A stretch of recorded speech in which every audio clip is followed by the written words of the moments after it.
proper.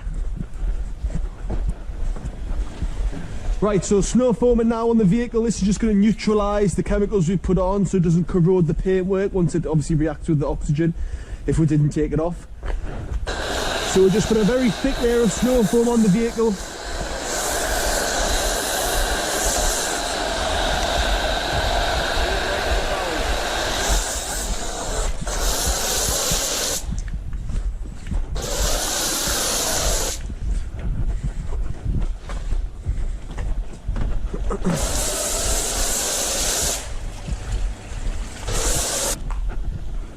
Like how much?